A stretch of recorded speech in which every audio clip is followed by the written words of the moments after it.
I can share the tweet as well. I mean, I can retweet it. So Yeah, do that. Oh yeah, here it is. Sure is. Sure enough, you have something waiting. That's okay. We're live. Getting We're live, guys. Oh, all right. So hey, what up, everybody? It's your boy Mutt-Man, and we are here tonight to talk with one of the coolest dudes that I've met in a long time.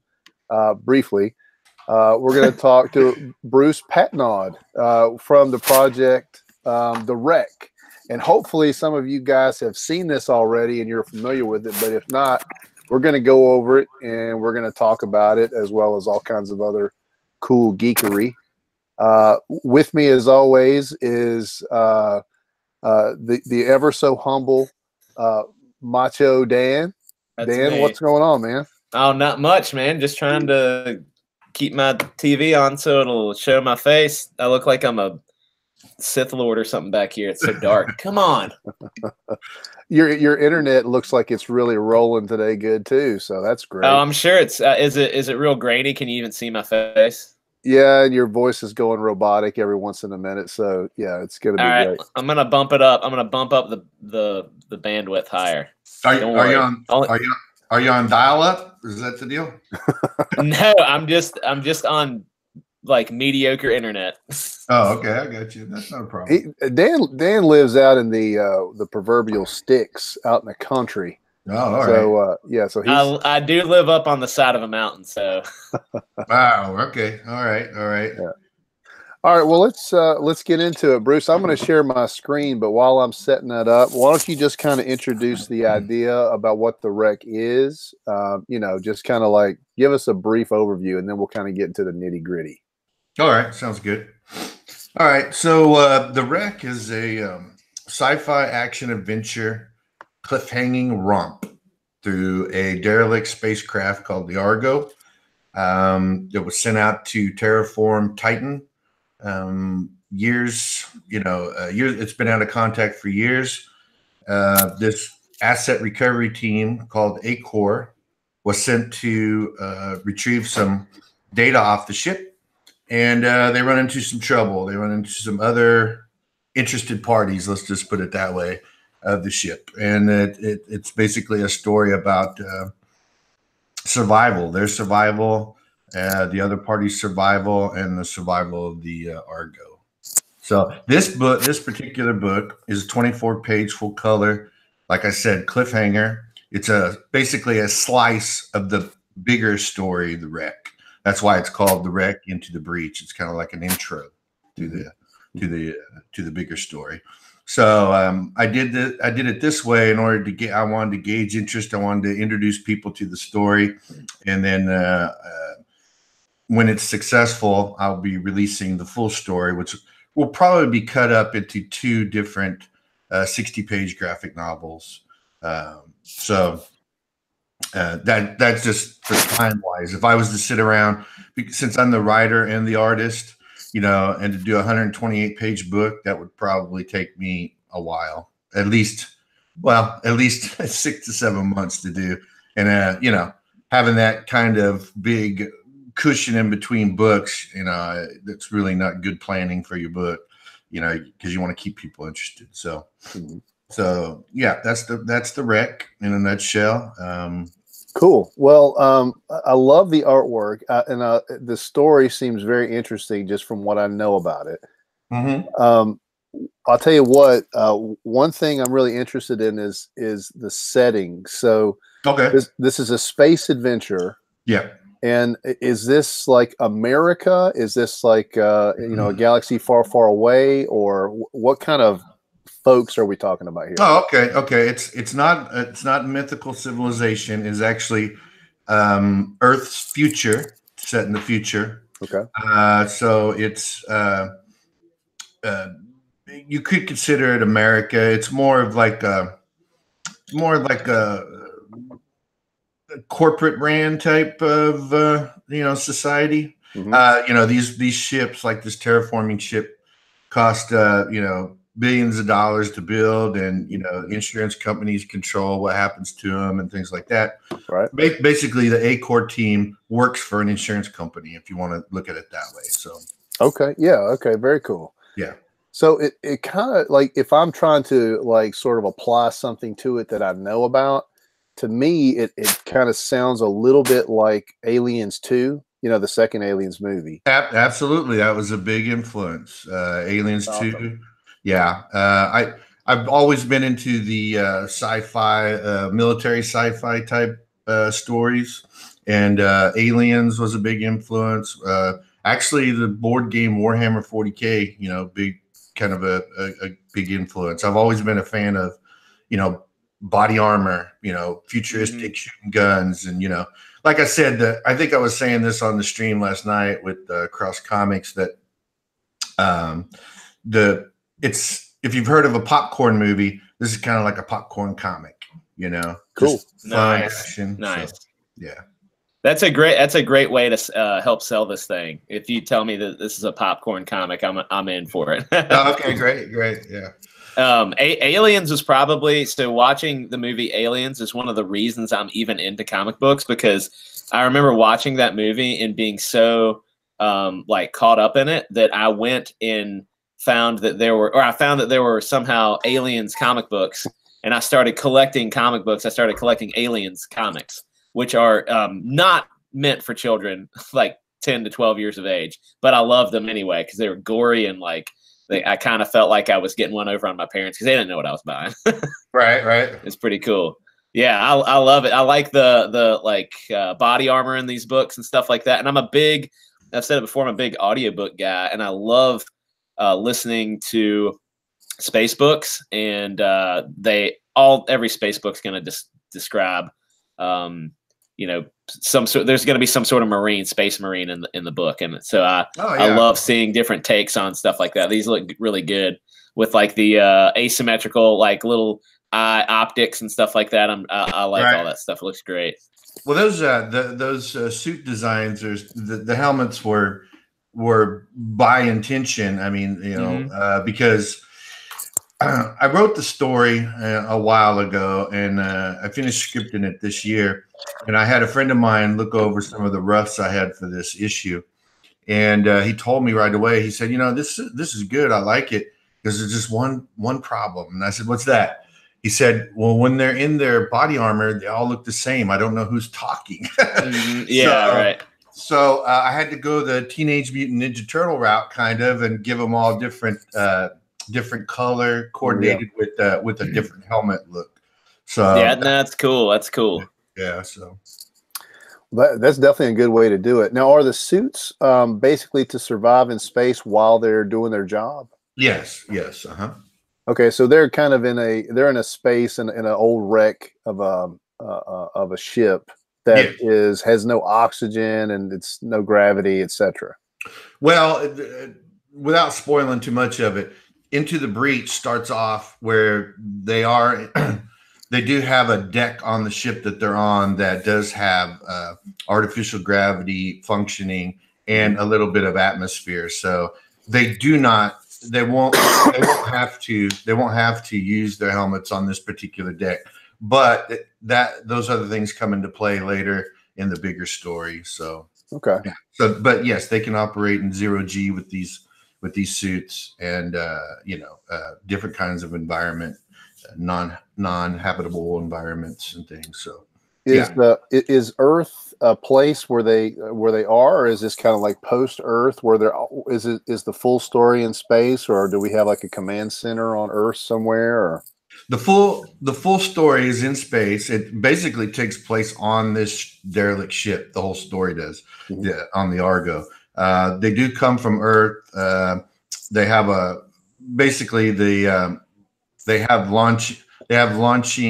like space stations or way stations near the moon. Okay, so that way they don't have to launch these big ships from gravity held Earth. Because of the science, it takes a lot of energy and stuff to launch big objects and launch them into orbit or launch them out of orbit. Sure. So basically, they build all these things around the orbit of the moon, but that doesn't really touch upon that a lot in the story. Like I said, mainly the story takes place on the Argo, on the derelict spacecraft. Yeah. Is the choice of name for the spaceship on purpose? For the Argo? The Argo. Yes. Yeah. Okay. Yeah. I was wondering how many people would catch that, but yeah. Yeah. No, that's cool. That's cool. Well, fill me in. I don't know what that means. Fill me in. What does that mean? The Argo? Yeah.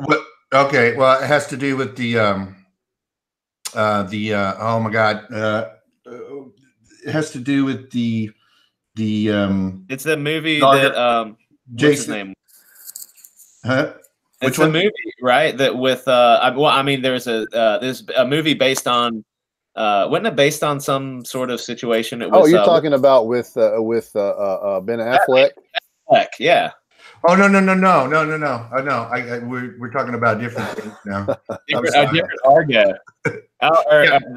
Jack Irons is saying Jason and the Argonauts. Yeah, exactly. Oh, okay, yeah. Well, good. I'm glad Dan's not smarter than me. I was worried. I was thinking, I was trying to connect the dots, like Argo. I was like, oh, maybe it's he has something in that. But I see Jason and the Argonauts. That's cool. Right. Yeah. And thanks to Jack for that. He bailed my ass out of the fire. Yeah. I just couldn't think of the name. It just slipped me. So. Oh yeah. I really like the ship designs. Like it's got that real big hugeness to it, like that sort of, I guess I would call it kind of a corporate look, Right. Where it's almost like a flying skyscraper, so it's got this enormity to it. I really dig that. And then I really like the, from what I can see, the design of the small spacecraft that they use. I think it's really cool. Yeah, that's called the Bradley. It has these little what you're seeing here, and you'll see it in the comic as well. The comic explains it, but what you see going on here, they're called thumpers, and that's how they egress aggressively into ships like this. Instead of looking for a portal or whatever, they just launch these attached thumpers, and they penetrate the hull, and they seal the hull, so there's no you don't get any compromise that way. And they actually reside in the thumper the whole time. And then when the thumper's open, they can bail out of these thumpers and go into the ship. Cool, man. Yeah. Well, let me back up and ask kind of a bigger question. Sure. Why comics? Why did you choose comics to tell this story? Why comics? I could probably talk all night. So you probably opened up a can of worms here. So okay, go for it. Okay. Well, if you don't know, I'm a elder statesman. Okay, I'm more mature than the average person, in this scene right now. Me and Art. I don't know. Jared's pretty old. Is he? Is he what? Is he? Is he getting mail from the AARP yet? Oh yeah, he gets AARP all the time now. Sorry, I didn't mean to interrupt. Keep going. No. So I self-published my own book back in the 80s, mid 80s. Cool. Two titles actually. Book called Night Masters and another book called No Ninja Man. It was a parody book. Oh. And I published 6 issues of Night Masters, 1 issue of No Ninja Man before a lot of the distributors back in the black and white boom, the small press implosion happened back then. And I lost about $3,000. Distributors couldn't pay, and they didn't pay. They went bankrupt. And so I had shipped a lot of books out, because back then there was no Indiegogo back then. You basically had to handwrite letters to these distributors and get them to take your book. And I remember shipping out. I'd sold 7,000 copies of No Ninja Man. Shipped them all out. I got paid for 3,000 copies from distributors. So I lost a lot of money. I decided to get out of it. I went into, did some various things, then went into the game industry. I worked in the video game industry for 15 years. And then the company I worked for downsized quite a bit. And so I decided, well, screw this. I'm going to do my own thing. So I'm going to get back into comics. So I've got lots of ideas flowing around. This just happened to be the first one that I wanted to get out. And so, yeah, that's why I've always been a visual medium guy. Love telling stories, especially with pictures. And so that's why comics. Do you see it as a stepping stone toward like would you prefer this to be ultimately in a movie? format, or are you sort of like a purist where the comic itself is sort of the end result? I'm always open to anything. I mean, I would, yeah. Who wouldn't like to see their story turned into a movie? That's there's always downside to that, right? Because you could write a script for it, and then somebody could come and buy the script, and then have somebody rewrite it and be totally different than the famous story of Alan Moore with The Watchmen, right? He wouldn't even watch The Watchmen because so. I mean, but yeah, that's always. I think that's always a dream of people. I think to see something on the big screen that they've written and see it come to life like that. But in the meantime, comics are a very reasonable way for a creator to get it out there to the people and let them see it. I mean, you write a novel, right? You could spend months and months and months writing a novel, and you don't know what's going to happen with it. With a comic, it's a very quick turnaround. You can get your idea out there, get it written, let people consume it, enjoy it if they like it, or tell you that, maybe you should hang it up and go back to hauling garbage like I used to do. But, we'll see. Okay, very cool, man. Well, like I'm kind of looking at a lot of these things and seeing where some of these properties could easily go to Hollywood. I mean, there's like this looks to me like a movie. That's the reason I asked that question, because some people are just, they're very content to have made a comic book out of their story idea. Right. And some people are just using comics as a sort of stepping stone to get to where they really want, which is to make a movie. Right. And this just has sort of a, like I've thought about Aliens. I mean, it has that look to it, Oh, yeah. Thanks. Yeah. And if that's what you're seeing, then, maybe I've accomplished what I've set out to do, because, I wanted it to be, I wanted to be real intimate with the small group of people and all taking place on one particular ship. But I wanted to be vast at the same time, out in space and, So I'm glad that you saw that. Cool. Well, so you said you were a game artist. Is that have you worked on any games we might know about, or what kind of role did you play, or if you want to talk about that at all? Oh, I will. I don't mind. Like I said, once you get me to talking, you might not get me to shut up, though. I worked for a company called Playnet out of Bedford, Texas, and we worked on a massively multiplayer game based in World War II called World War II Online, and then eventually it turned into Battleground Europe. That's what it was called. Okay. So you could fly a plane, you could be infantry, you could drive a tank, and you could even captain the ship in the game. Cool. So yeah, that's what I worked. I worked on that for like 13 years. Wow, right on. Before I went to work there, I was working on mods. I worked on mods for the Tribes, the initial Tribes game. I don't know if you're familiar with that game. And are these console games, or they're probably PC? These are all PC. Yeah. Yeah, PC games. Yeah. And Quake 2. I worked on mods for Quake 2. Yeah, Quake 2 is great. Yeah, I worked on mods for that. So okay, cool. So and then I got a job working on World War II Online. And can you explain to me what making mods means? Sure. When a game releases, a video game releases, a lot of times players, they say, wow, this would be really cool if it would do something a little different. Like if the guns acted a little differently, or if you could play it a little differently. So what they do is they go into the code. Sometimes game developers actually open it up for modding because they know that's what's going to happen. If you look at, are you familiar with the game Skyrim? Oh yeah, I played some Skyrim on PS4. Okay, well, Bethesda and ZeniMax were really good about, and Fallout 4, matter of fact, too. They're really good about opening up the game, actually providing the editing engine, an engine to edit the actual game for modders. And then these guys they'll go in and do new art for it, for new pieces, or they'll change the gameplay up a little bit, or, you know, whatever they do. And then they release it as a mod. People can go download it and mod their game version and play this mod. Right. So, like Tribes had a really popular mod called Renegades. Quake 2 had a bunch of different very popular mods for their engine.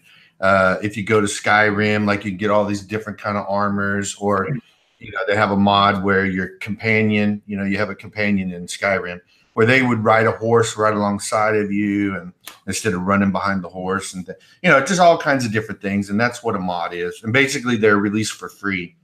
A lot of people like a DLC, except it's something that you can change for specific parameters instead. Yeah. Yeah. And they're usually free. Well, actually they are free. And would-be artists and coders and things like that, they'll work on these mods for free just to you know, show their chops of what they can do. And usually it leads to jobs in the industry for the bigger developers once they see that, oh wow, they worked on this, they can do this. So, you know, portfolio is king in the game industry. So the better portfolio you have, the better chance you have of getting a job. So nice. Both Zero Fox and also Jack Irons said that they love Tribes. So, and Zero Fox said Tribes Renegades was the shiz.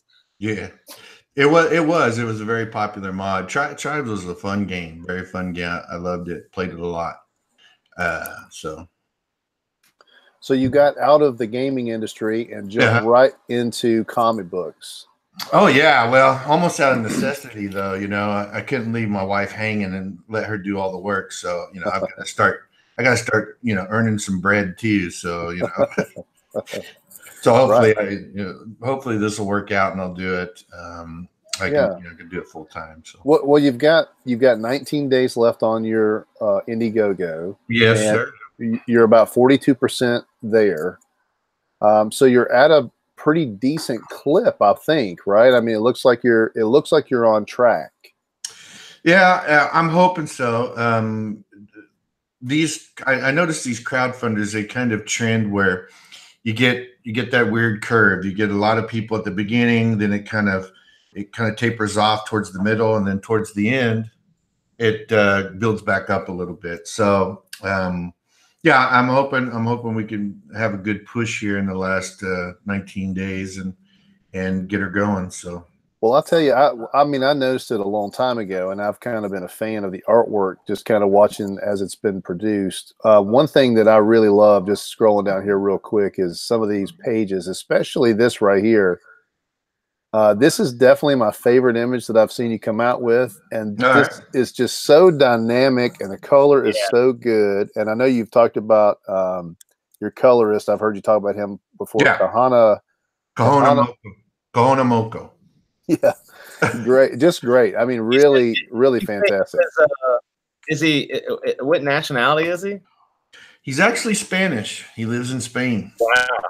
Okay. And cool. I've actually talked to him. Well, I talk to him all the time, but when I was doing the campaign, I said, "Are you sure you don't want me to put your real name on here?" You know, he goes, "Nope, I go by Kahuna Moko. That's what I want." So I said, "Okay." Okay. Cool. So.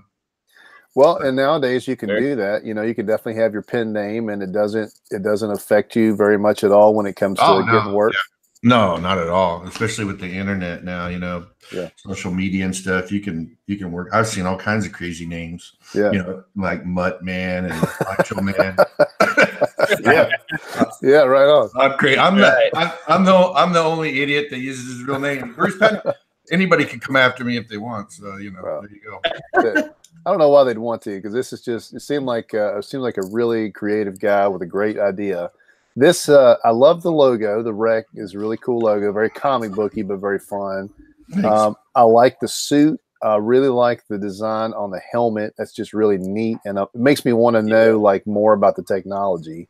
Oh, and you'll learn about it. You'll learn about it in the book. So I really like the gun. So like it has this really cool future tech look to it, and makes me want to learn about what the gun can do. And I'm sure it can do a lot of crazy things. And you want to know a fun little behind the scenes secret? Yeah, I'll tell you about the gun. Yeah. The gun was designed after a slide projector. Really? Yeah, seriously. If you scroll down on the campaign, all the way towards the bottom where you'll see Nikki. Nikki's holding the gun out like she's getting ready to shoot somebody. A little further down, probably. Oh, okay, right. Yeah, right there. You see that? Yeah, that's the gun. It's based off a slide projector. That's so retro tech to represent future tech. That's cool. Yeah. So, that's a real kind of like 80s sci-fi special effects kind of thing to do. Oh, exactly. I mean, I'm telling you, I was heavily influenced with Aliens and James Cameron and his idea. I read an article. I think it was in an old magazine after the movie first got released, and he was talking about, people were saying, well, these guns, they're so huge. You know, I think the big gun that Vasquez and the other dude wield, the big one on the smart gun. The smart gun. Yeah. That's actually an MG42. That's an old German machine gun that they modded. But they asked him, they said, what's up with these guns? They're big. He goes, yeah, they're big because it's Hollywood. They look cool. I mean, I'm not going to have like these little bitty guns like in Star Trek, And so I thought, awesome. I've read a lot of weird. I'm not into modding things and building. I'd love to be able to build these like screen accurate movie props. I watch a lot of Tested. If you ever watched Adam Savage's Tested, he does a lot of movie prop builds where he like will take like the Blade Runner pistol or just anything like a Han Solo's DL-44 and stuff like that. And I'd love to do it. I'm fascinated by it, but I don't have the patience. I'm like the most ADD person you're ever going to meet, and I can't do that. But I love how they took stuff for practical effects like that smart gun, and they had like weird. They used like a steady cam mount. And they used that gun you were talking about, and they used some other weird thing, and they made this like huge contraption that they used in the movie, and it looks like it's the coolest gun, one of the coolest guns in sci-fi history. Like no, for sure. I even like the assault gun, the one with the grenade launcher on it. That's actually in what is that? It's a Thompson. It's actually a World War II Thompson gun that they modded for that. Yeah. It's so cool. Like there's like I was reading something. This is probably more well known, but in the prequels, the Star Wars prequels, Qui-Gon Jinn has the communicator he talks into, and it's like a modded Gillette razor. Like they just needed something that looked like sleek and weird, and they like modded a lady's leg razor for him to use to hold up to his mouth, which is pretty fun. I love stuff like that. I love little weird movie trivia things like that. That's pretty cool. Yeah, I know. I do too. It just amazes me how creative some people are. They just take different things and turn them into something totally different where nobody would recognize them. So yeah, I totally dig that. Hey Dan, before we move any further, can you kind of go down the chat and just kind of recognize some folks that might be in the chat? Let's talk about our friends. So Jack Irons is in from the beginning. Jack, good dude. Zero Fox is in there. Septinov, 7 of 9. He is an awesome dude. Bruce, he's a big supporter of us, and he's been tweeting out, retweeting a lot of your stuff. You've probably seen him before. He's an awesome dude. Christopher C, he says there's no Chewbacca suit. Total disappointment. I'm sorry.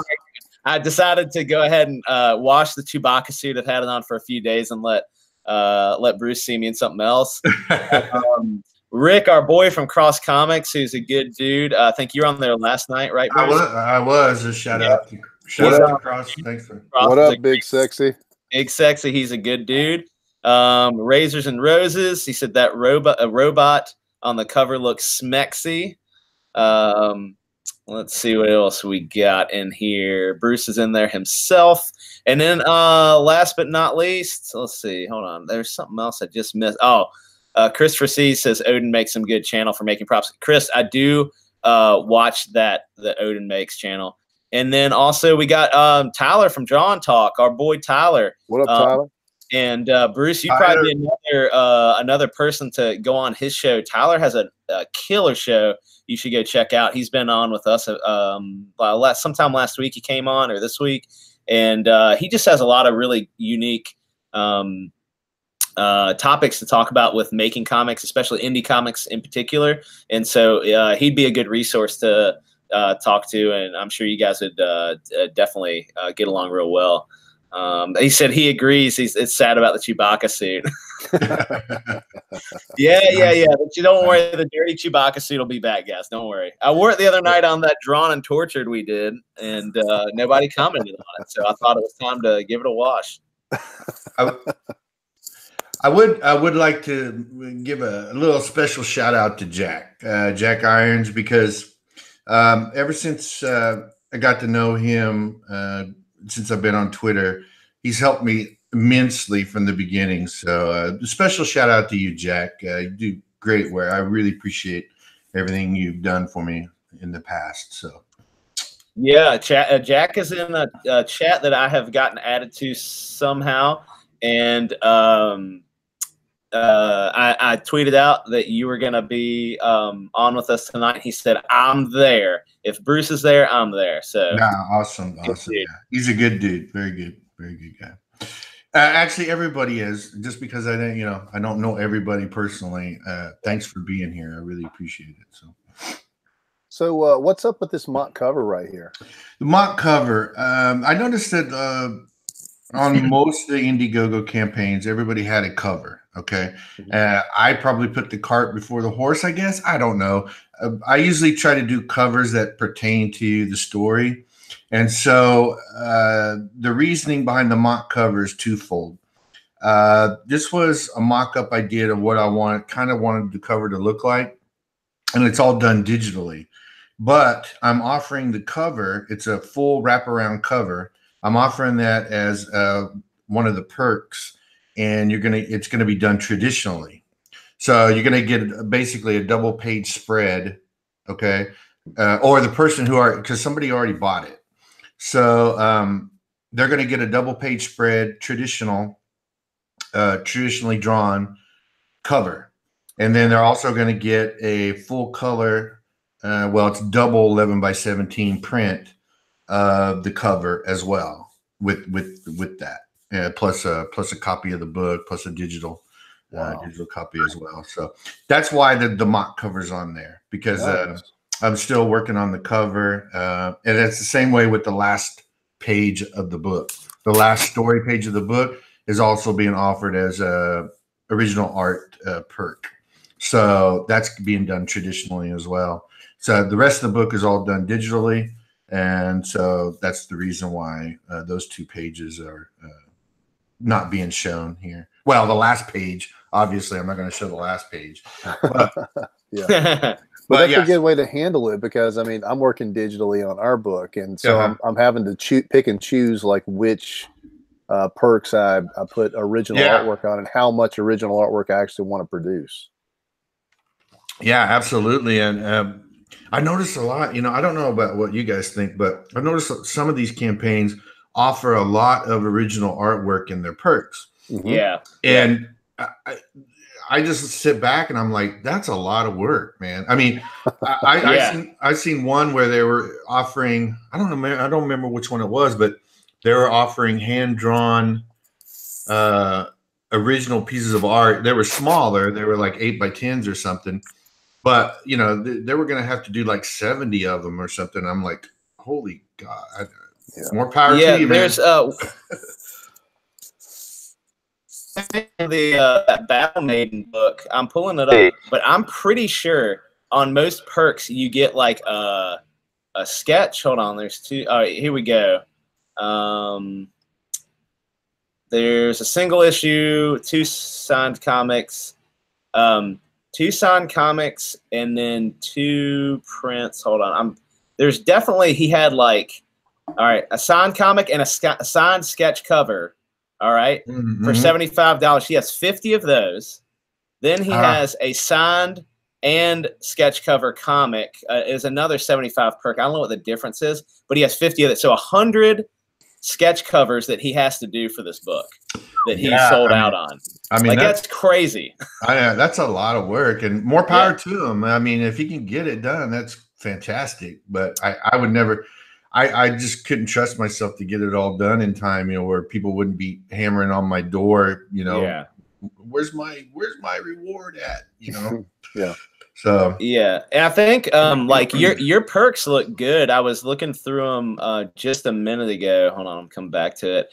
You have really good prices, I think. And you said what, 24-page book? Yeah, it's 24 page. Yep. I feel like you have good prices.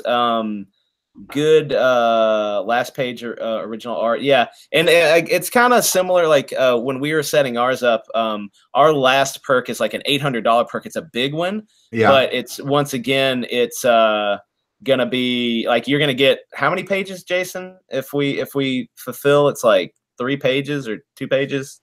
If you're talking about the Be a Villain perk, Be a Villain, you would get 2 pages of original. 2 pages, 2 pages of original art, but like.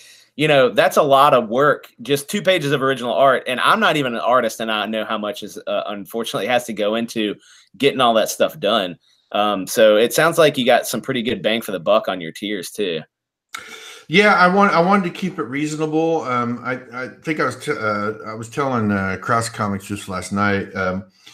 It's more the money is important because you need the money to produce the book, obviously. Right? Yeah, absolutely. For printing and to pay the colorist and you know, but at the goal that I've set, I'm really I'm really not making any money off the book. It's a little bit, but it's not, you know, it's nothing like if somebody was to charge $150 a page to draw and ink a book, right? Right. But the money's important in that way. But for me, what's more important are backers. Like I would really like to have a lot of, if I could have made a goal where, hey, if I get 200 backers, you get this. I probably still could, I imagine, but because backers equal staying power, right? You get more people buy your book, the more they get interested. Then you come in with your next one. You've already got that built-in fan base already. You've got those people that bought the book, and you know they're interested in the story, and you know they're willing to go with you again, right? So backers are what's really, I think, is important, at least for me. You know, I know a lot of these. I know a lot of crowdfunders have made a lot of money, and but they get 600 backers or they get 1,000 backers, but they've made what 5 feet. 6 figures. Some of them, some 6 figures, and that's all good. You know, like I said, that's cool and everything, and. Just for me, backers are the thing. I'd really like to see a lot of backers. More people that are interested in my stuff, the happier I am, I guess. So there you go. Yeah, I agree. I think one thing that when Jason and I were setting this whole thing up and we were trying to make goals for what we want to achieve, one of the big ones was that we want to be available to the people that are fans of our product. Right. Like we want to make sure that they understand that they're the most important thing to us. Like if they weren't involved, we wouldn't be able to do this. And I agree with you on that. Like backers are almost more important than the dollar figure. But at the end of the day, if you want to put out a quality book, you got to have the dollars to do it. Yeah. No, absolutely. Yeah. Don't get me wrong. I'm not saying the money's not important. I'm agreeing with you 100%. I think we're on the same page. And so, but it's cool. It's nice to see somebody else because I feel like there are some of these big ones, and it's cool that they get to this dollar amount, and you can see that there's so much like pride and so much momentum behind the movement. And that's great. But at the same time, like you're just at some point you're like a number lost in the thousands that have bought into the thing. And I mean, that's great, but it's hard to be appreciative of everyone at that level too. I was thinking like, how do you strike the balance there? But anyway, I'm going into another topic. No, I mean, you're right. You're right. Like when I started doing this, I started planning this back in April this year, April or May. And then of course I had to locate a colorist, finally found one. He's the guy that he told me, hey, I really like this Jack Irons piece of fan art you did. Can I color it? And I said, yeah, sure. And he colored it, and I posted it up, and everybody seemed to enjoy it. And I like the colors as well. As you can see, I think he did a really good job. And so I got him going on there, but I knew going in doing a crowdfunder that I'm not going to be able to raise $100,000. Nobody knows who I am. I didn't work at DC for 25 years or Marvel for 10 years or whatever. I don't have a built-in fan base, right? I had to build it and grow it and do whatever I can to do that. And so I knew right away. I said, I'm not going to make that kind of money. And so I wanted to keep the perks reasonable, because it's more important for me that people are comfortable with spending that kind of money for the product, regardless. I mean, because, let's be real. They're going to buy the book, right? If somebody buys the book, they don't know if the story is going to be good or not. They're basing it on visuals. Right. They're basing it on art, because they don't know me as a writer. They don't know if I'm any good or whatever. So this is kind of like an experiment for them. They say, well, I like the art. I'm going to invest in it, and then we'll see what happens. And usually story keeps people coming back. Art can draw people, in, and then, the story is going to keep them around. So I just wanted people to be able to get in on a reasonable cost, and then hopefully, they'll stick with me, and maybe we can go a different route with the Indiegogo, because Indiegogo campaigns are really good right now. They're doing well. I just don't know, and it's just me being skeptical. Maybe I don't know how long lasting that, if it's sustainable. You know what I mean? Right. How many times can you charge $20 for a comic book? And right. What's the shelf life on this movement? I know exactly. Yeah. So I'm doing this, and I don't know what your guys' thoughts on it, because I know you got your campaign going as well. And by the way, go back, hero, everybody. Thanks, Bruce. But it's like I want to get started with the Indiegogo campaign, but I'd like to move into different distribution areas, like either direct distribution, or maybe doing it. I know some people are down on print on demand, because usually those places are pretty expensive for a comic, because they'll print one book if that's what you want. But there's got to be other ways. There's got to be other ways. It's very difficult to get into the direct market through Diamond. There's so many things you have to do. There's so many hoops you have to jump through to get in through Diamond. So there's got to be different ways to do it. So. Yeah, that's one of the questions that I think a lot of the bigger guys are trying to answer. They're trying to figure that out right now, and I'll be glad when they do, because it would be the biggest help to the entire community if they can figure out a distribution process that works outside of Diamond. Right. Yeah. Right. I was talking. I think I mentioned off air to you that I was working with another guy, a writer friend of mine. His name's John, and we were talking about, well, what's the different ways that we could do this? Is there any other distribution method that we could try to employ in order to, do this? Because when you're filling out ideas, right, floppies are a good way to do that. I think if you look at like Alterna Comics, right, with their anthology series that came out on a Wednesday or whatever, that's how he tests stories.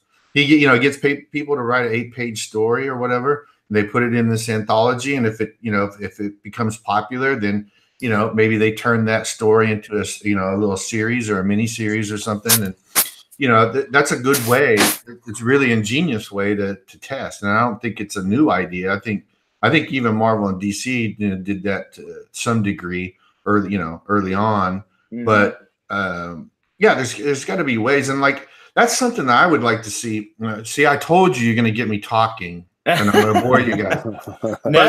This is stuff we're about, man. Keep going. But this is something I would like to see with this little. I don't know what would you call it?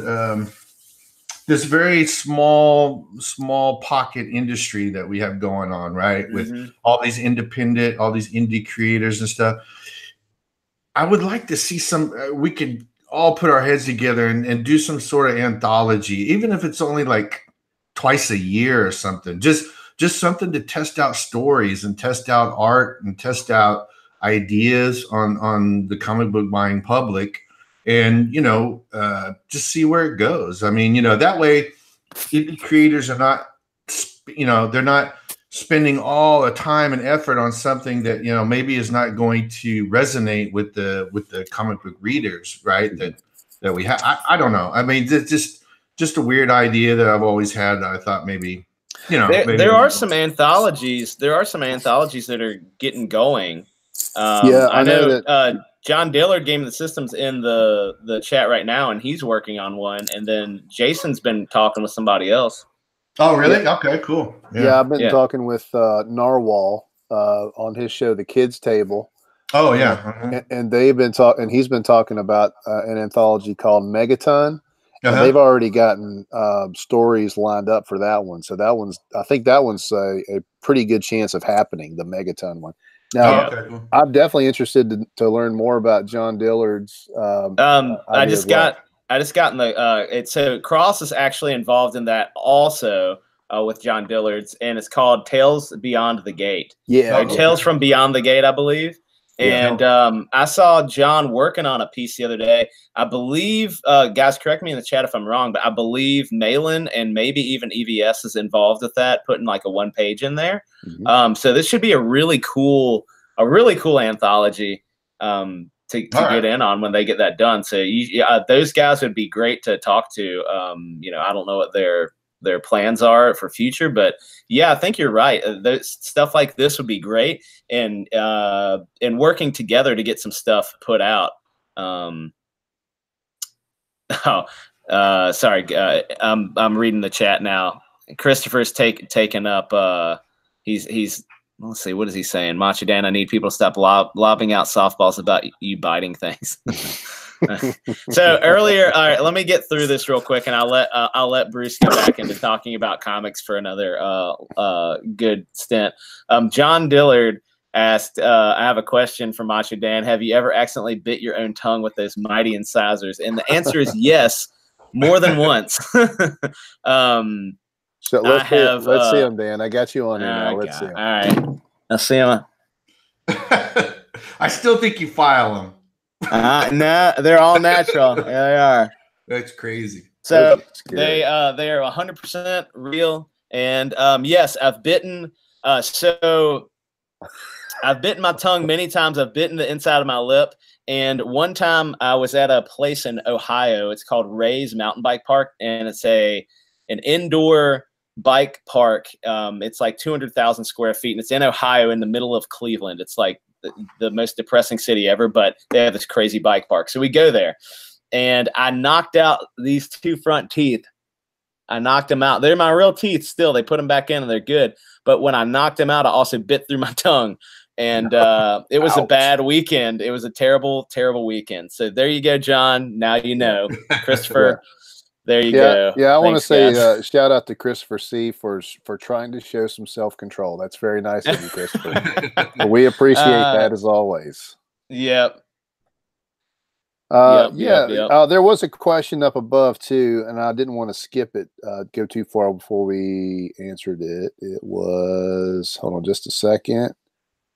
Something about, I'm sorry, guys. Go ahead and talk amongst yourself, Dan. Yeah, I was just going to say, we got a good chat going right now. We got like 13 or 14 people pretty consistently. We have some of our usuals, so I just want to shout out to you guys for coming, for sticking with us and always supporting the channel and everything. And thanks for you guys that are new for coming in and getting on and supporting Bruce. Yeah, and we're going to try to do this more often too. Just talk to creators because this is something that both Dan and I really get into. We love seeing other people's work and talking about their influences and stuff like that. Cross says that it's locked on my beautiful face, by the way, guys. Let's go ahead and change that right now. I might have added beautiful face into his comments, but it is locked on me, and I'm a handsome man. Yeah, well. And here's Razor's Roses, and he says, Razor's Roses up above the chat says, so is this inspired as a female Isaac from Dead Space? Smiley face. Oh, yeah, I did see that and totally missed it. That's my bad. Oh, okay. Okay, I'm sorry. Well, I mean, Dead Space had body armor, so there you go.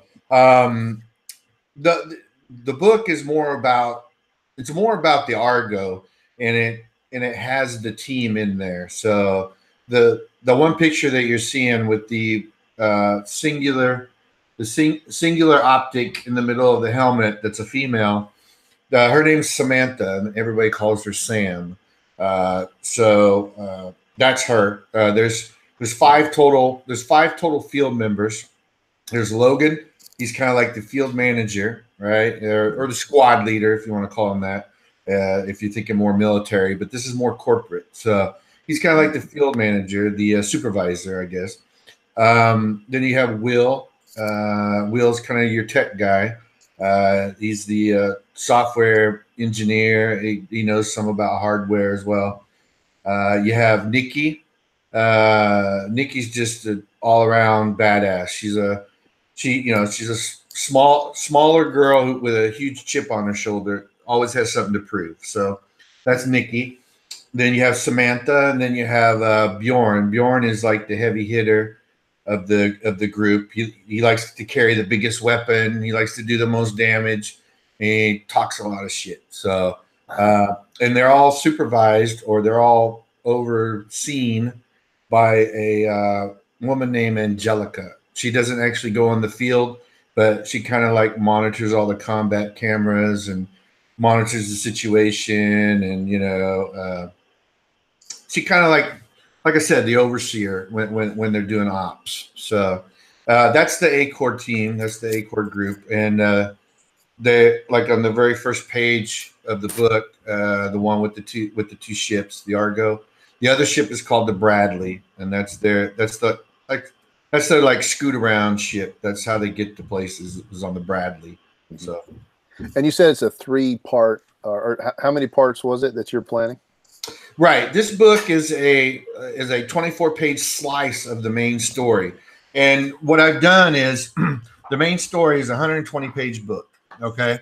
It would be 2 graphic novels about 60 pages apiece.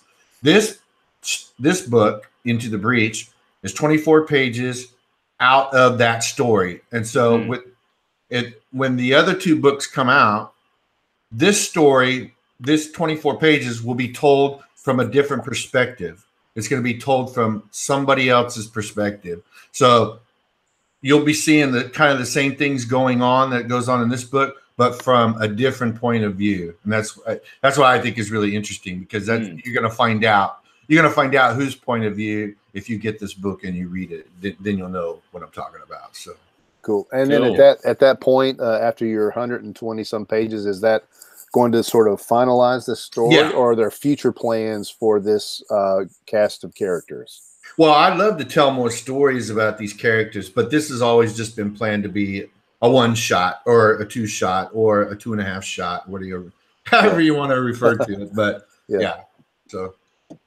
Well, I love it, and I know Dan loves it because I think he's backed it already. So, as we were talking, it was already up, and my Indiegogo, if I log in, it just like has all my stuff there, so it's an easy 1-click. Oh, right. So it just something happened, and I slipped and hit the button. So. Right. Well, I appreciate that. Yeah. No, I've total plan. I have 3 books I'm backing this coming weekend, this Friday. And Hero's one of them. Then there's another one that I've been planning to do for a while, and I think it's getting ready to. I think it's going to end on the 5th. Does yours end on the 15th as well, or the? That's a good question. I'll tell you right now. I'll tell you right now. Ours has 13 days left. 13 days. That's right. Okay. So the 15th. Yeah. So I knew I was going to get in there. So but there's another one that's ending on the 15th. I can't remember. I guess I could go look on Comic-Con, but but look, now it's over 15. So you were at 14 something. Now you've crossed over the 15. So that feels better. Yeah, baby. No, that's awesome. It's all thanks to you guys, because I don't think I was there before I started on this magical video. That's what we're all about. That's what we want to do. We're money makers and ballers, and we're That's magical. right. That's right. That's right. See, so everybody's gonna be wanting to come over here. Oh, they better. If we can make that happen for people, I'm all about it. That's right. You're not gonna turn down people come in your channel, super chat you $50 so they can get on your channel, right? Absolutely. Oh man, not. when $50 super chats are starting to roll in, everybody can come on. That's right. you won't have enough room, right? Yeah, right. Nah. It would be nice to be that big, but I doubt that'll ever happen. But we have a really core group of people that always support us. So, and we have a pretty good following. I think, man, it used to start out and we had our one man fan Trey, and we only had he would be the only person in the chat the whole time, and he would be morally supporting us through the whole thing. It would just be chats from Trey the whole way down. And now we got a good crew of people. We usually tend to have, about 13 to 15 people on average, maybe more sometimes, that are always here, and it's pretty awesome. Right. Well, that's what you need. You need that little, especially when you start off. I mean, again, I'll mention it again. I was on his video, Cross Comics, last night, and I was telling him, I admire you guys who do this stuff because I've tried it. Like I have a Twitch channel, but it's kind of like a ghost town, right? I used to stream drawing, and I'd just be drawing there by myself for an hour, 2 hours, and I'm, people tell me, well, you got to make it entertaining. I said, well, if there's nobody listening, what am I going to talk to myself? I guess I'll talk to myself, but I don't know what to talk about. And then I have a YouTube channel as well. I think I have 11 or 12 subscribers, and I think I got 2 additional subscribers from last night. So, hey, shout out to you, Cross.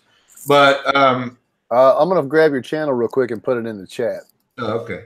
That's my job, Jason. Back off. Go for it, man. That's so yeah. Like I said, I admire you guys who do this stuff because it's not easy. Go ahead, Bruce. You don't have that built-in. You don't have a built-in audience like a lot of these guys did when they came in and started doing it. And so you're having to build it, and like I said, that takes a lot of determination and a lot of motivation. And I really admire that with you guys. So appreciate all that. Well, hey, Bruce, we don't want to let you go before we kind of talk about some of your comic book influences. Sure. So why don't you kind of, talk to us about you did talk about sort of the indie explosion, the black and white explosion. Is that what you're into as far as comics? Or are you kind of a Marvel DC guy? Well, talk to us about what you like. Right. Okay. Well, I've always been an indie comic fan, even back in the day. I was, like I said, I self-published back when I was 21 years old, 21, 22. And back then there were books like, oh man, Dave Sim, Cerebus. Yeah. Okay. Yeah. I love that. Love that book. I loved, not so independent. They were more independent. They weren't Marvel and DC, but stuff like 2000 AD, stuff like Judge Dredd and Rogue Trooper and ABC Warriors, stuff like that. You ever heard of I think it's a French book called Ranzirox? You ever heard of that? No. I haven't heard of that. You should look it up sometime. Really, really sweet art. Back in the 70s, it was 70s stuff. Probably mid 70s, maybe even early 70s. I used to order a lot of my books from Bud Plant. There used to be a distributor. I think they're still around too. I think they do direct sales. They're called Bud Plant. But yeah, I've always been into indie stuff. The Crow by James O'Barr. Have you ever heard of The Crow? Oh yeah. They made a movie out of it. Yeah. Oh yeah. James O'Barr. I love that. That was great. Even the Turtles, the original Turtles. Okay? Yeah. The grimy Turtles. The grimy ones, not the kids one. Yeah. But love those. Matter of fact, my first book, Nightmasters, came out right around the same time Teenage Mutant Ninja Turtles #1 came out. So can people find that stuff somewhere, like Nightmasters? Yeah, you can look it up. I think they have an entry on it on Comics Vine. I think I actually saw for sale on eBay. It's like $1.70 or something. Like the print runs were really low, like 5,000 books or whatever. That's how many I sold. And I beg of anybody that goes and takes a look at it. Remember, I was 21. I was still learning. I I had to teach myself everything.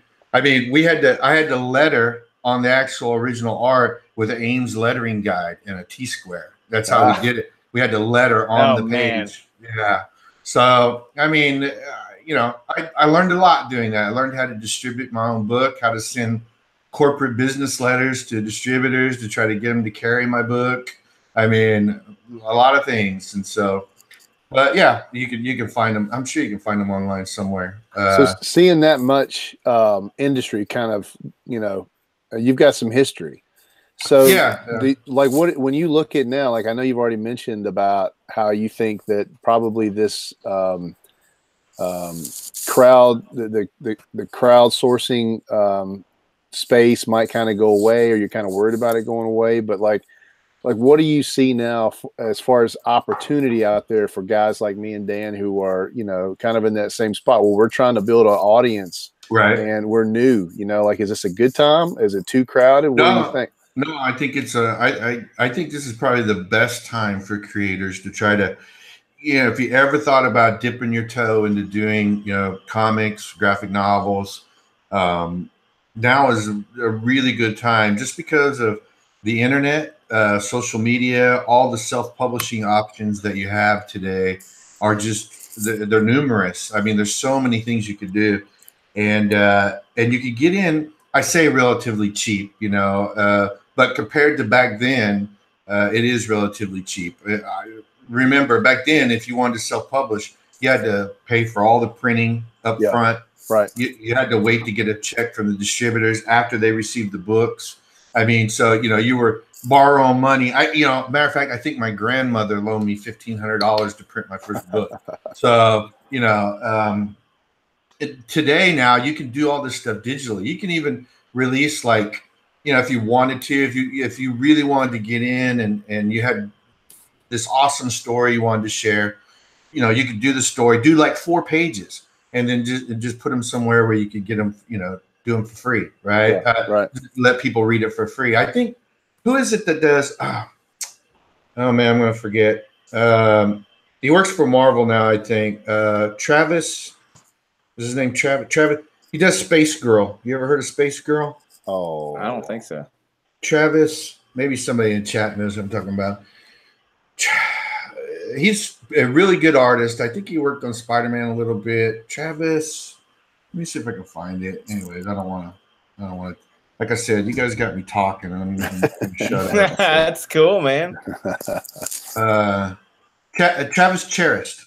Travis Cherished. Yeah, I know who that is.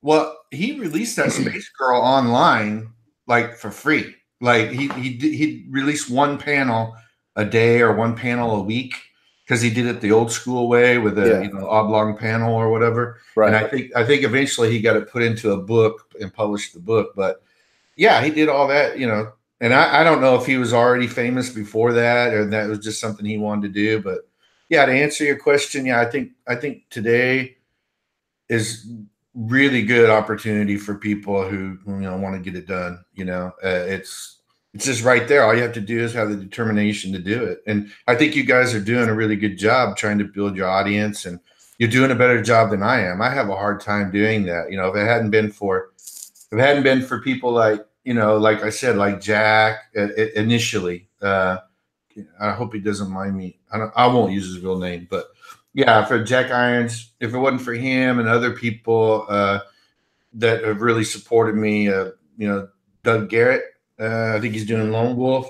Yep. He's done a lot of stuff for me as well. Yeah, Doug was just in the chat. I don't know if he's still around or not, but he did say what's up.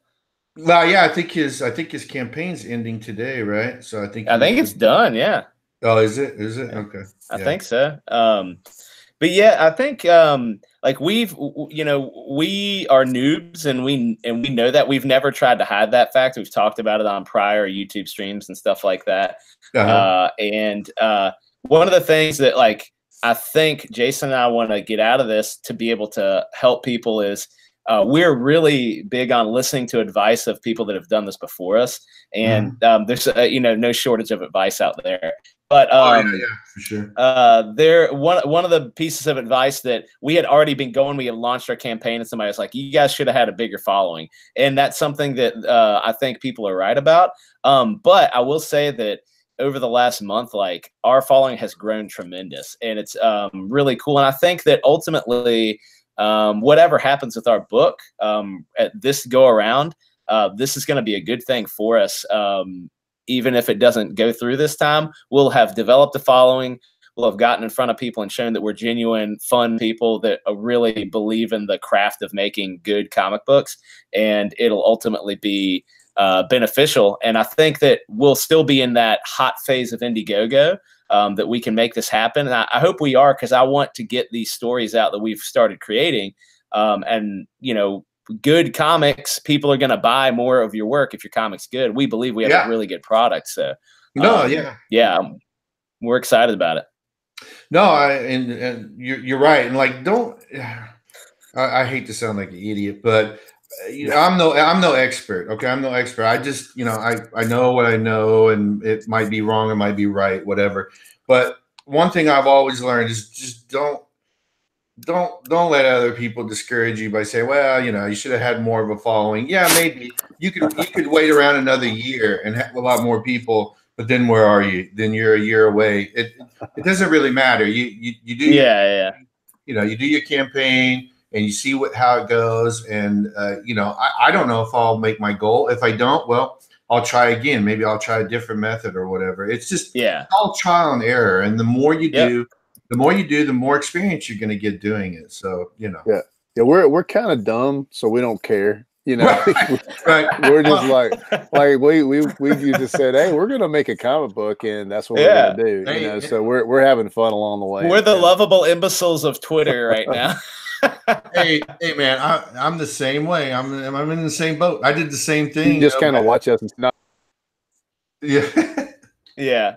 I mean, it's funny how this whole thing works, but I mean, it's true. Like you get a YouTube stream and you just start putting your heart out there and you're genuine, and people like genuine people. And that's what we've tried to be from the very beginning on this whole thing. And it's exciting. Whatever happens, I've said it like 1,000 times. People are sick of me saying it, but like our ultimate goal is to have a good time. Yeah, and exactly. Dang, man, we're having a freaking good time. So we're just gonna keep on rolling this freight train down the track. Yeah, and you guys seem really committed. I watch some of your videos. Sometimes I log in and watch your live streams and stuff. And you seem like good dudes, and I think you'll succeed. I mean, you might not be tomorrow or whatever, but you will eventually, just because you have the right attitude. You have the right attitude. And so many people get it. I think one of the bad things that's happened because of this whole movement, or whatever you want to call it, with people being very successful on Indiegogo, is that a lot of people come in and think, "Wow, I'm going to be that successful as well." Right? And they just don't understand that these guys got a huge following already. Okay, so these people are going to gravitate towards them immediately. And if you're just starting out, you kind of have to build it up. I remember, speaking to what you were talking about, when people were saying, you should wait until you have more of a following. I remember people telling me and warning me, don't do your Indiegogo in November and December, or you'll crash. No, the reason why, if I don't succeed this time around, the reason why is because I haven't reached enough people. That's the only reason why because if you have a good product like you guys do, and like I think I have, it's gonna sell. It'll sell. You just have to get it in front of enough eyes, right? So that enough people see it and they say, okay, I'm going to take a chance on it. It's funny you said that. Like, I don't know if you've looked at the metrics for your page, your Indiegogo page, but I looked at it after like the first week, and the amount of people that looked at the page was shocking. It was like 200 people had looked at the page. Yeah. And it's like so low. And so it's like Twitter's a great marketing platform, but there's got to be another way to get to get it in front of people. And we've been trying to be creative about that, but it's kind of difficult to like find comic people without being at like Comic Con or without marketing in the right place. And so like that's one of the, I think that's a big hurdle for us, is because people, our retention for people that have gone and backed it was fairly good, I guess, like if you look at it, but the amount of people in total was very low. And we've just been trying and hustling, trying to get people to look at it, but it's hard. Yeah. I mean, I'm the same way. Like I went and looked and see how many people actually hit the page, and then how many people actually made a purchase once they hit the page. And like you said, the numbers are very shocking. It's like, I had a rough idea in my head. I said, okay, if I had 400 followers on Twitter, if I get only 10% of those people to actually buy, to buy in, to back the book, I think I'd be doing well, right? Because it's usually, I think they talk about it with subscribers on YouTube as well. Like if you can get 10% of those people to actually back what you're doing, you get a good percentage of people doing it if you can get 10%. So, but yeah, I'm with you on that. I even spent money on don't laugh, Facebook ad. Yeah, that's all good. Hey man, yeah, we're thinking about doing that too. Yeah, we have a guy that, I mean, it's potential in the future. Like, nothing's off of the table at this point. Well, each one of those things are going to be different, right? But I'll tell you what my experience was. I'll tell you everything. I spent $20 on an ad. It reached 600 different people that it wouldn't normally reach. And I got 2 sales out of it. And both of them were from overseas. One was from Japan, I think. So that's actually $20. I guess you kind of broke even on that, but it at least you got those sales. There's a guy though, seriously, if you're interested at all, I will connect you with the guy that I got put in contact with, and it's something that Jason and I have talked about, but it may be something that you want to look into. If you want the information, I'll forward it to you. Yeah, sure. I'm open to anything. I'm just like you. I'm learning this whole new product. It's totally different than what, like I said, God, I sound like one of those old guys. It's totally different than what it used to be. But when I was a kid, I used to walk to school both ways uphill in the snow. But so I'm learning all this new stuff as well, all this new modern technology stuff. Yeah. I got a question for you though. I'm going to kind of change topics a little bit, but it's something that Septanov had put up earlier, and I wanted to make sure I got to before I skipped it. He said, Teams Hero and the Wreck, how likely are you to extend your campaign for another 30 days? So what do you think about that, Bruce? I would consider it if I was close. Like if I'm close to the goal, I would consider it only because I'm having to rely on a colorist in order to meet a deadline. Like I have a deadline. I have a deadline of March, right? And I've timed it out so that. That's fast, man. Huh? That's fast. Well, I've been paying out of my own pocket for him to color pages. Okay. Gotcha. Yeah. So he has I think he has 15 pages to go. And I've stopped doing that because I wanted to wait and see how the campaign was going to go. Mm-hmm. And so if I meet the goal on the day that the campaign ends, then I can get him started, and he should have all the pages done by the end of January. So that would make it really close. I'm having the books printed. Yeah. I'm having the books printed in Arizona at I decided to go with Ready Comics, and only because Print Ninja.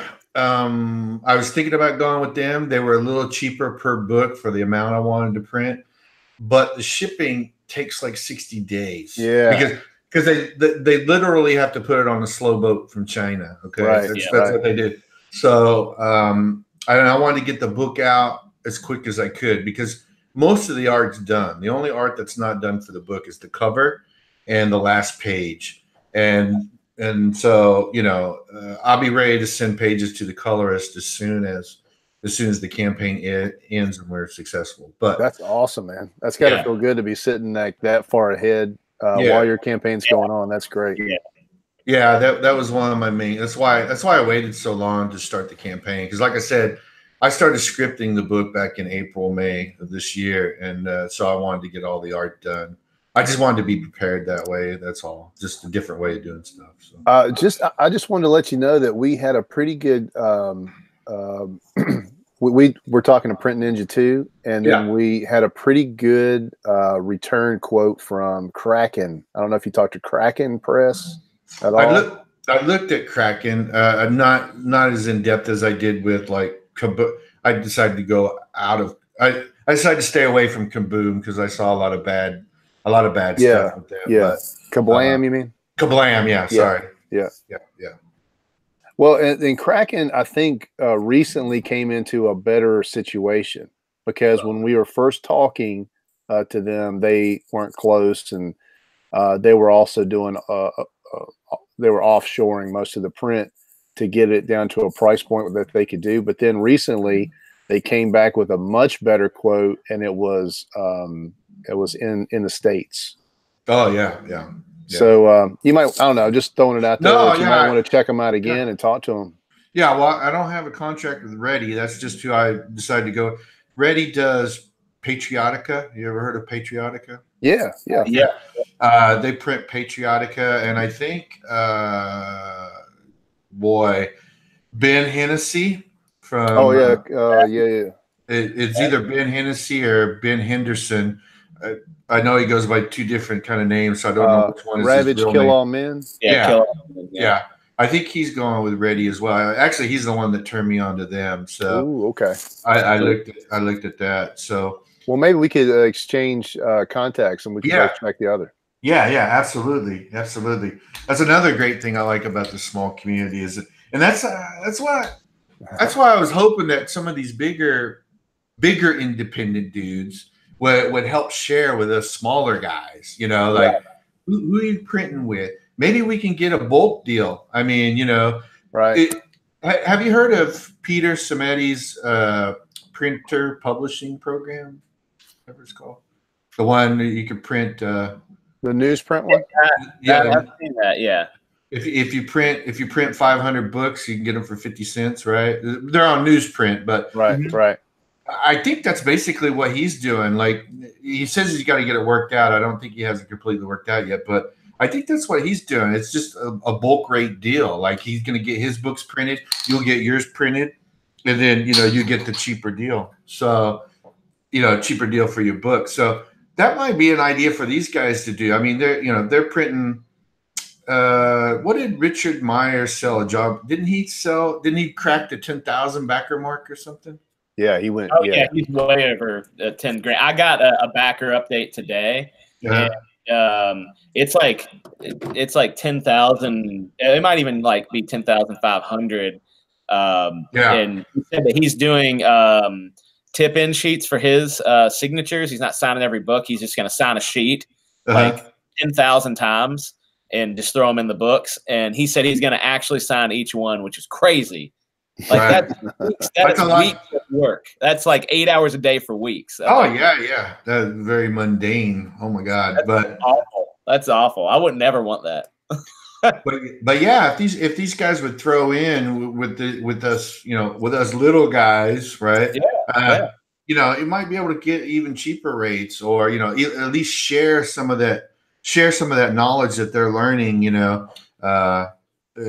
That would be fantastic. I think everybody sharing information. I don't know. Maybe I just live in this utopia that will never exist. I don't know. I mean, no, you're right though. This is the kind of community that could actually foster that kind of sharing.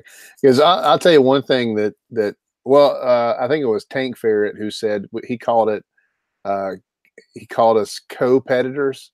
Yeah, like we're all kind of competing for the same small amount of dollars. It seems like, in the same audience, but we're all most of us at the same time are actually pretty cool with each other and friendly and helpful, and we don't look at each other like competitors. Maybe we should, but we just don't. Yeah. And I think it's just the nature of kind of like, you know, the kind of community we are. We're really bad competitors. Well, I like to think of it this way. I don't really look at us as competitors, and here's why. People who like Hero, they might not like the Rec, right? Yeah. And so you're gonna have your audience. You're gonna have your audience regardless of what I'm putting out, right? People who buy Squirrel Girl are probably not gonna buy Hero, right? So I mean, people who buy, I don't know, whatever, might not buy the Rec, right? So it's hard to say. Yeah, you're competing for the comic book dollar, but every comic book dollar is going to be different based on taste. Yeah. You know? So, I don't know, whatever. I'd rather it's just be buddy, right? And we can go drink beer or whatever. We're here for a good time, man. I'm not here to fight anybody for a dollar bill. No, me neither, man. Me neither. I have a couple things from the chat. Septinos says, your boy has to sign 11,000 slips of paper. And he said, actually, it's 10,619, which is crazy. That's a lot. Christopher C says, newsprint makes a good book, feels nice, and no glare. I agree with that. I like the no glare aspect. And then Cross says, Pixel Trader is going to be setting up something like that for information on printers. That's great. And Pixel Trader, that guy is awesome. Like, he always seems to be coming up with some other way to help creators. Right. And he's the hero that the creator community needed, and he came at the right time. He's a hero.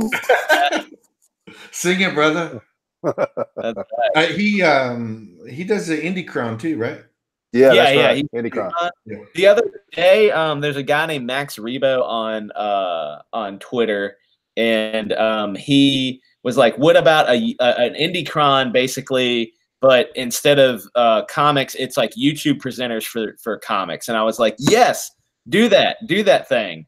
And Pixel Trader's like, "Yeah, I was kind of thinking about that. Let's work together on this. Let's make this thing happen." And that's what's cool, man. We have these people that are into these niches that are like, Pixel Trader just likes getting information to those people, or to the masses, I guess, or to the creators or whoever. And it's neat to see this community start from just being angry at how things were run into becoming its own small industry. Like, who knows, maybe in a couple years there's San Diego Comic-Con, but then somewhere in the cheaper part of town there is Comic Con, CG Con or something. I don't know what it's called anymore, or whatever you want to call it.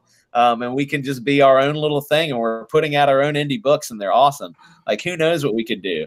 And I'm kind of one of those dreamer types that want to see stuff happen. So right. Here's Sexy Rick. He says he was, I guess he's talking about Pixel Trader. He was on my channel the other day giving info on upcoming upgrades to IndieCron.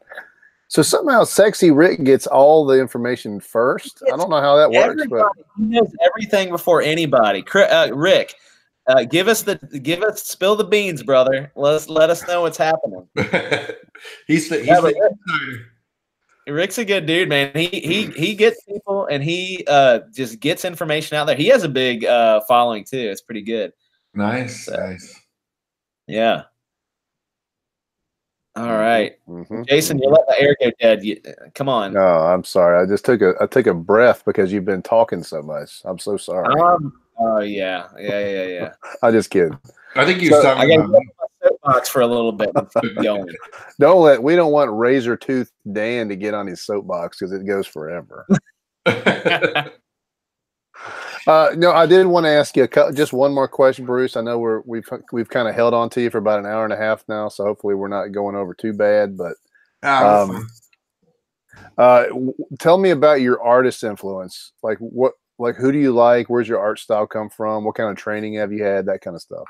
I am so happy you asked me that, because I've just been waiting to talk your ear off about that as well. So, no, my biggest influence, my favorite artist of all time, he's a mentor to me, even though he doesn't know it. But because I never met the man and I don't know anything about him other than he's a fantastic artist, and that's Frank Frazetta. Frazetta is my favorite all-time artist. Right on. the godfather of fantasy art, if you will. Love that guy. The fact that he was 70 years old, had a stroke, and taught himself how to paint with his left hand, it should be the most awesome thing that anybody's ever had to do with art. So, but him, I'm like I said, I'm old. I'm an old guy, so a lot of my stuff is old school. So John Buscema, one of my favorite comic book artists. Yeah. Oh boy. John Romita. Another one. George Perez was a good one too. Bob Perez. Yeah, Bob Layton. Yep. You ever heard of a guy? I just like this guy because I met him at a con, and he was so funny, so endearing to his fans, and that's I hope I pronounced his name correctly, Sergio Arguenas. You know, he did Gru the Wanderer. Oh yeah, he's great. Yeah. And the guy's an awesome dude too. I met him at a convention one time, and just really down to earth guy, willing to talk to anybody no matter what. Yeah. I have kind of a cool story. I'll keep it really short. I promise. I was at a convention in Kansas City one time because I used to live. I was born and raised in Wichita, Kansas. So I was in Kansas City one time for a convention. I think I was about, I don't know. I was probably in my 20s, early 20s. I think it was right before I started doing the book. I had a little portfolio, and I had an 8-page Batman story that I wanted to show to DC Comics. DC Comics was there. Dick Giordano was there. Right. And I wanted to show him. But his line was busy, and so I was going to come back in a little bit. But who happened to be at the convention but Bob Kane? Oh, dang. And you would not believe that nobody was there at his table. Nobody, I guess they didn't know who he was or whatever. Wow. But him and his wife were there. And of course, even back then, you know, he was an older gentleman, you know, even back then.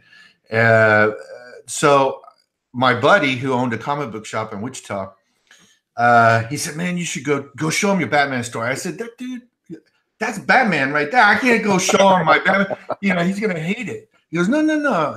Go show it to him. So I did. I went and showed him, and he read through it, and he got a little smile on his face, and he told me, he goes, I really like it. I think you're a good storyteller. But having said that, I think he was just being nice to a young kid, you know, because you know, my art, I look back at it now, my art wasn't that. I wasn't ready for prime time back then. And, you know, I think he was just being really kind to me, right? But very nice dude. I love, great to meet him, you know. And I mean, who wouldn't want to meet? Wow. Yeah. So basically, you now can say that Bob Kane said you were a good Batman storyteller. Yeah. I can say that legitimately, but I know deep in my heart that he was probably being nice. Well, we don't need to get into details. Yeah. Basically, anytime I said anything to DC, I would be like, well, when I was talking to Bob Kane one time, we were rapping about something. It was no big deal. And he just said to me, he said, Bruce, I just wanted to let you know you are a good storyteller. Yeah. Right. I just tell you. I'd be like, Bob, you know, I was talking to Bobby Kane one time. Me and Bobby. Me and Bobby. Me and Big B. Yeah, me and Big B. I call him Big B. That's our BK. thing together. Me and BK. Yeah. Special. Yeah. I would wear a T-shirt that said Bob Kane told me I wrote a good Batman story. Yeah, I know. Yeah, exactly. Yeah, you gotta play on that all you can for sure. But yeah, that's a pretty epic story, man. Thanks for sharing. Yeah, it's cool. Like when I've said it before, and I'm not going to go into any details, but like when you meet a creator at a table, an artist that you really enjoy their work and they are cool to you, it's like you can walk out of that con and you could have like it could have been everything, you couldn't find any of the books you're looking for or whatever, or like there's too many like cosplayers and wings and crap foam hammers were hitting you everywhere, and you're like too busy and hot and everything. But if you met a creator that was cool and they spent time talking to you and they gave you some of their precious time that they could have used to draw a sketch and make $10 on or whatever they were doing. Like, that is the best stuff. I don't care what else happens at the con. Those are the ones that I remember and the ones that I enjoy the most, without a doubt. No, absolutely, absolutely. I met Mike Coluda one time. I don't know if you remember him. He worked on some Doctor Strange for a while. I think that's the only one I actually remember him doing was some Doctor Strange. But I met him one time, and he actually took the time to give me a little piece of drawing advice, which I thought was pretty awesome. You know, these guys don't have to do that. I know how big of a pain in the butt it is to be sitting at a convention, have all these people come up to you and, hey, you know, you're great, and this, now you sign my book, or you know, you're not very good, you didn't do a very good job here, or whatever. So, you know, I'm pretty sure, you know, it can get tiresome, but, you know, just like you said, if they take just a little bit of time, you know, and just, you know, say, hey, good to meet you here, here's my signature, or whatever, it means a big difference to the fans, right? Yeah. Oh yeah, absolutely. Well, and you know, like that's one thing that's definitely big about this whole group that we're a part of is that these big creators are really accessible. And in some of them, there was really big platforms, they're not as accessible as others. But like, you know, even like Doug Tenaple, a guy like that, you know, like you can get on his stream and you can talk to him and ask him questions about stuff, and he'll give you feedback. You know, like, to me, that's pretty astounding and a pretty new way of doing business and gaining an audience. You know, like I'm a customer of a lot of these type of guys because of YouTube and because I have access to them in the chat, or sometimes just actually getting on their stream. So for me, like that's kind of flipped around the whole strategy, where for me and Dan, like, we know how important that is to us as customers to be able to talk to the creators of the books we like. So as we are going through the process of creating something, we're wide open, you know, like we're like, hey, this is us. You can talk to us, you can get to know us, and you can kind of come along this journey with us. And then as we get, hopefully, you know, more popular and have a even better product to sell, we'll have, you know, that same kind of mentality that we want to be that kind of creative team that just is always accessible, always, you know, quick to be cool and give advice as much as we can and spend as much time as we can with people. No, exactly. I think you guys are doing it the right way. And like I said, I'm truly convinced that you guys will be successful. It might take some time, but you got the right attitude. You're very friendly and people seem to love you. So, I mean, you know, it's, I would just keep sticking to it. You know, if this is what you really want to do, you'll succeed. I know you will. So, you know, you people like you and Cody who do it, like constantly talking to the people that support you and doing this stuff, that's a good formula. You know, I wish I was as good at it as you guys are, maybe, you know, but you guys definitely have it down. So yeah, I wouldn't worry one bit about it. You got the gift of gab, man. Definitely. I do, right? I do. Right. I know you're probably saying, God, I wish this guy would shut up. No, you're good. No, dude. No way. Wow. That's why we had you on. We wanted to get to know you, and we want to definitely talk to you about your product and see what kind of, you know, influences you have. I love your art influences, man. That's a lot of that stuff's right up my alley.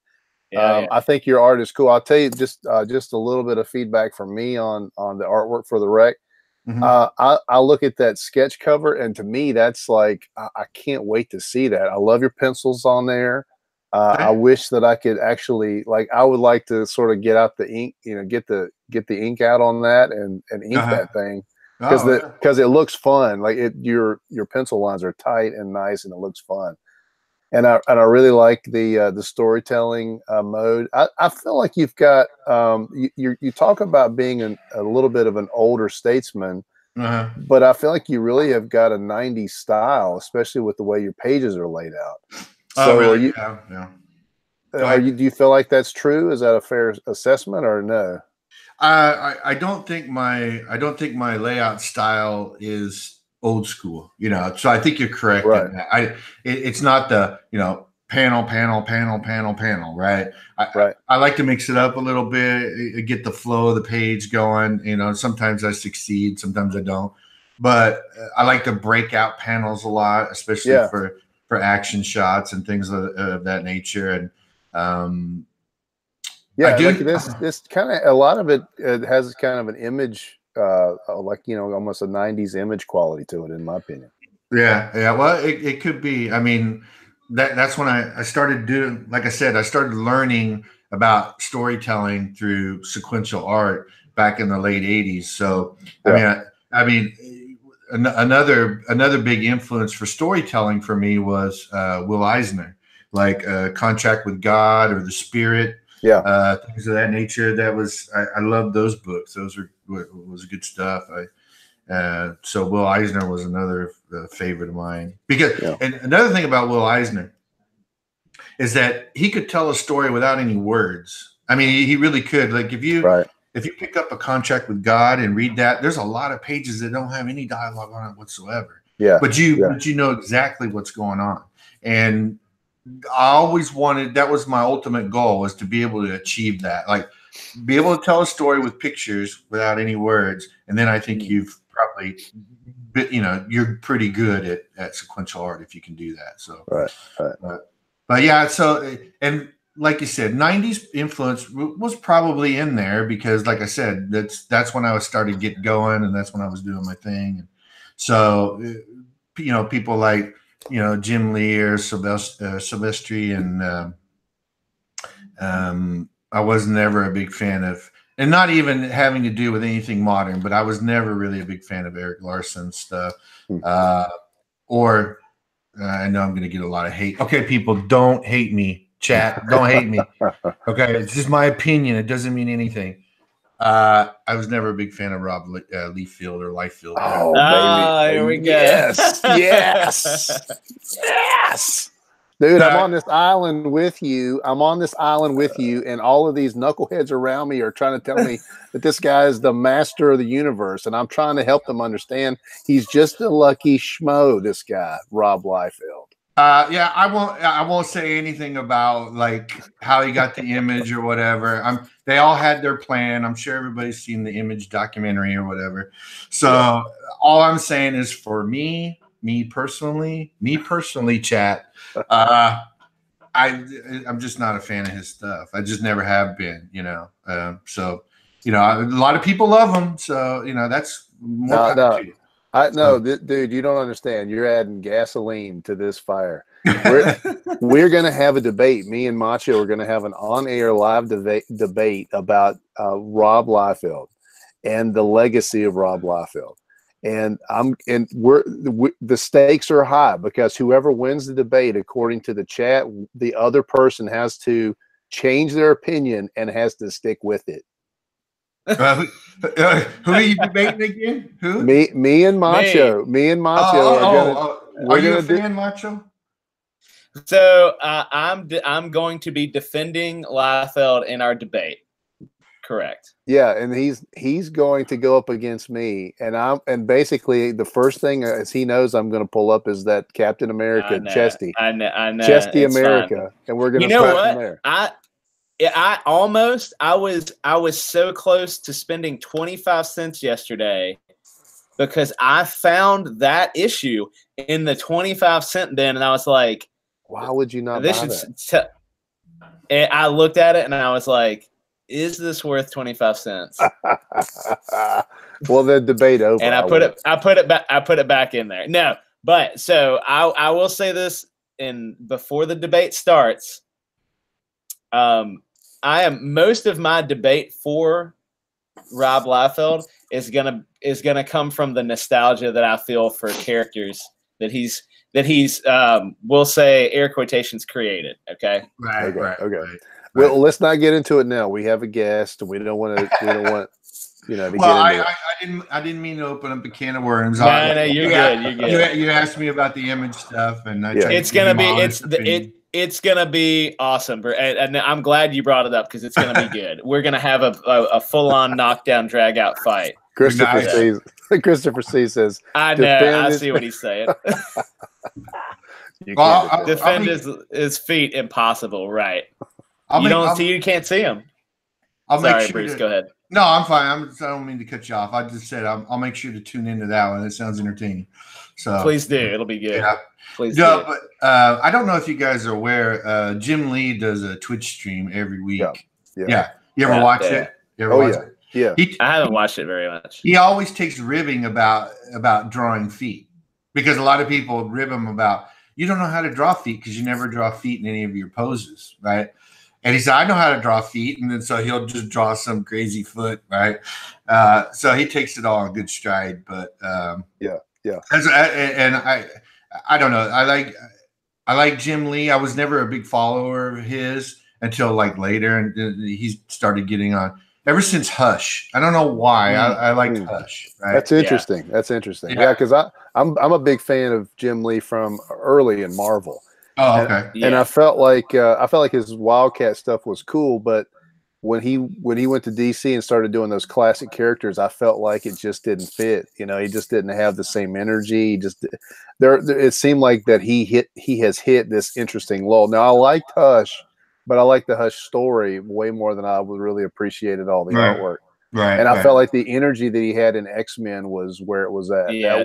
Jim Lee's X-Men's incredible. Well, you probably have to realize that, you know, he was young and hungry back then. So he was, you know, really pouring everything into it. And, you know, once he basically separated from Image and took his line to DC, you know, he was probably like, you know, I made some money. I'm not saying that he probably slouched off on purpose or whatever. Probably the drive and stuff probably just wasn't there like it. Well, no, I actually think that his artwork is advanced as far as detail, because he spends a lot of time drawing the DC scenes, and some of them are better than others. And I'm not trying to take anything away from Jim Lee. Jim Lee is a master. Right. But when you're looking at the trajectory of his career and his art style, I just felt like he had this kind of like it was an Asian influence in his illustration, and it was so much more prevalent with the X-Men, and he could sort of freely do that. All of the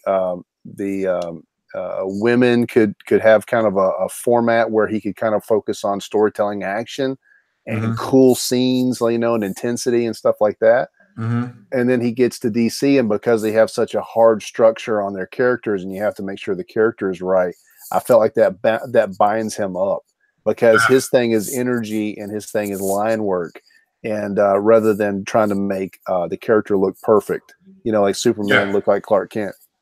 Yeah. Well, you could tell he's very formulaic with his art, especially drawing the iconic superheroes, Superman and Batman. Because he even talks about it in the stream. He talks about how he's got down pat how to do the logo on the chest, you know, for Superman, and you know, certain things that he makes sure that he puts in the image so that people realize, you know, so they connect with the picture. Oh, this is Superman, you know. So right. But yeah, I mean, I think I don't know. I kind of kidded with them one time in the chat on Twitch. Of course, he doesn't know who the hell I am, and it doesn't matter. But he was taking suggestions from the chat of, you know, what to draw for that stream. Somebody said Conan or whatever. Yeah. He goes, I don't know if I could do Conan, you know, really. He goes, I could draw Conan, but, you know.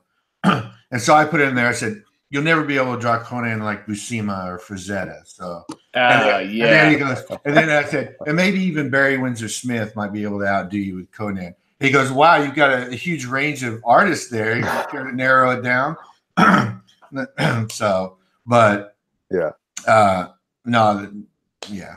Well, who's going to touch Buscema? I mean, as far as Conan, especially. No, that's Conan to me. Conan. The only person that's came close to me that I've enjoyed reading books that he's done with Conan is Cary Nord. Oh yeah. Cary Nord is really good. Well, especially with Conan. I've seen some of his more recent stuff. Other heroes, and it just doesn't have that. His art fits Conan for some reason. Yeah, I don't know, you know. So and they went with